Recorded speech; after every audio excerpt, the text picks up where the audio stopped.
Le prochain épisode vous fera vivre des sensations fortes. Le massif de Charlevoix m'a initié au vélo de montagne, un sport extrême qui oblige à respecter ses propres limites. Je vous invite à découvrir le plus long dénivelé au Québec dans un décor enchanteur. Cette année, le massif de Charlevoix propose une vingtaine de kilomètres aménagés en 12 pistes pour le vélo de montagne de type enduro. Ce qui a donné le coup d'envoi pour augmenter l'offre et développer de nouvelles pistes dans la prochaine année. En arrivant à l'accueil, je me dirige avec l'équipe de TVCO à l'entrée de l'atelier où William Choquette et Maude Barrette nous présentent les vélos et nous expliquent comment va se dérouler l'activité. On vérifie la grandeur et la hauteur du siège. On prend possession des casques qui nous seront bien utiles un peu plus tard. William, qui est désigné pour nous accompagner, nous explique qu'on débute par une montée d'environ 3 km pour ensuite descendre pendant 8 km. Là, on va monter. Mais tout ça est dans le bois, là. Ouais, tout ça est dans le bois. Maude me montre comment positionner mon corps pendant la montée et comment utiliser la double suspension en descente. C'est la première fois que j'utilise un Rocky Mountain. Je réalise que ce ne sera peut-être pas aussi facile, mais je demeure confiante en mes moyens. L'expédition peut commencer.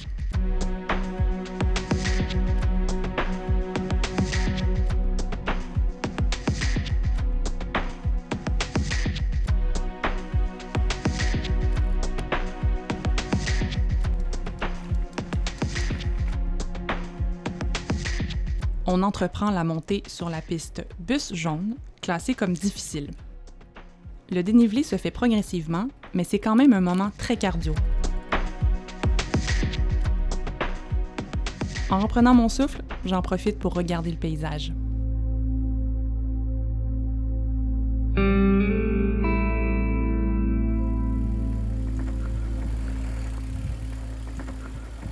Certains aménagements, comme des passerelles de bois, rendent le parcours encore plus dynamique.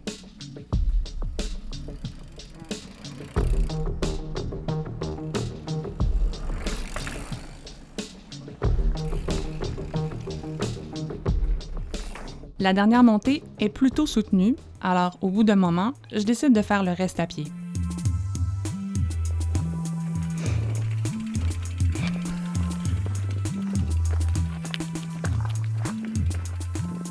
Ok, on continue.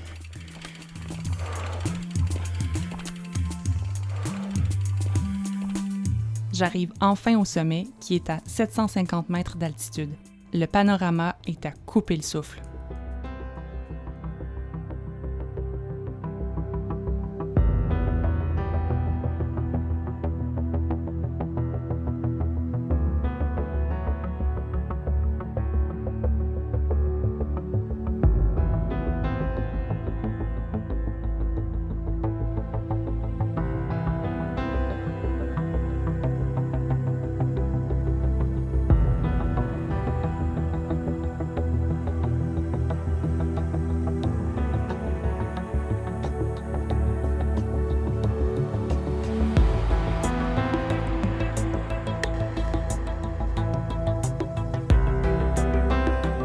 Après une mini-pause santé, je remonte sur mon vélo et commence la piste Histoire sans fin, qui est elle aussi classée dans la catégorie difficile.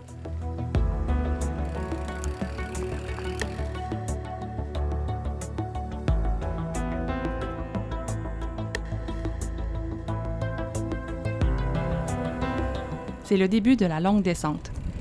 Sur 5,5 km, une forêt dense et des ravins rendent le parcours encore plus technique. Jusqu'ici, j'arrive à suivre les parcours sans trop de difficultés. Puis, on arrive à un enchaînement de courbes beaucoup plus prononcées qui laisse croire qu'il faut avoir une certaine vitesse et un angle précis pour le réussir.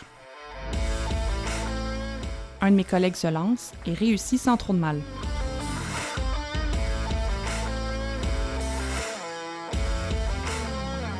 Alors, sans hésiter, je me place à mon tour pour rouler cette prochaine section.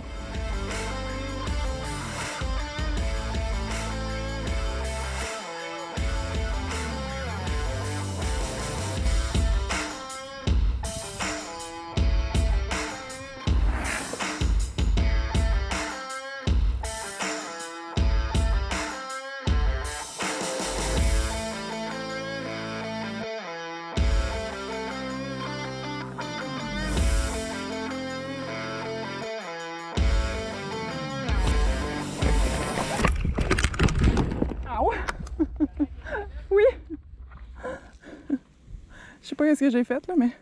J'actionne trop fermement le frein à disque du pneu avant, ce qui me déstabilise et me propulse au sol instantanément.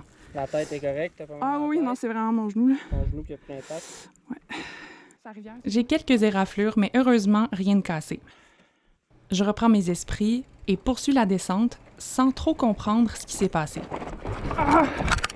Je comprends pas ce que je fais. William, déjà en fin de peloton, me suit de près. Il s'assure que je vais bien et que je suis en mesure de continuer l'activité. Il me suggère d'y aller à mon rythme et surtout de ne pas rouler trop vite.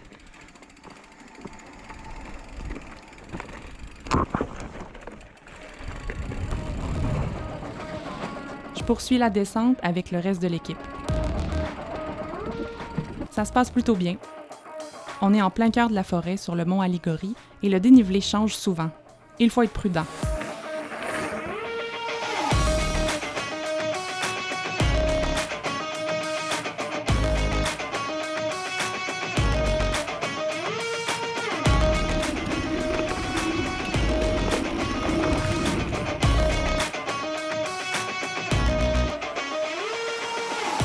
Trucs et astuces.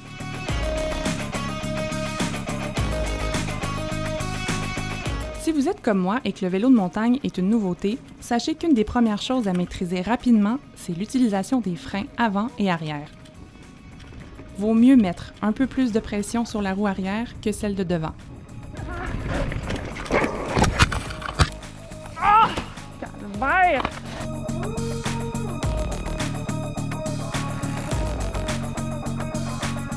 Ne jamais rouler plus vite que ce que vous pouvez gérer.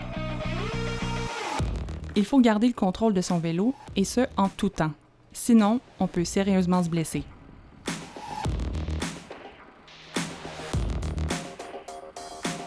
Toujours respecter son propre rythme, que ce soit dans la montée ou la descente. Si une section est trop ardue, on descend du vélo et on marche.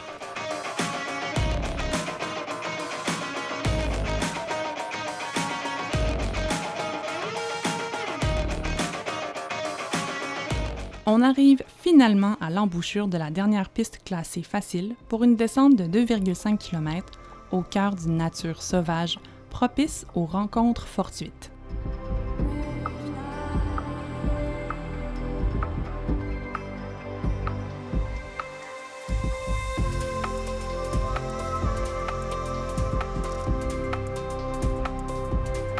La fatigue se fait de plus en plus sentir. Heureusement, la piste est modérée et compte plusieurs ponts et passerelles en bois.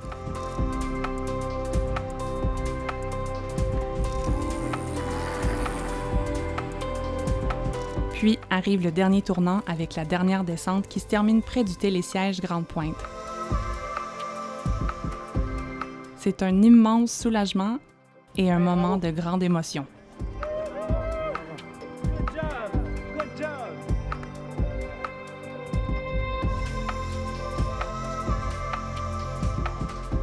J'ai adoré l'expérience malgré mes cascades. Je le recommande à ceux qui ont une bonne forme physique et qui aiment les sensations fortes. Je vous dis à bientôt pour de nouvelles aventures.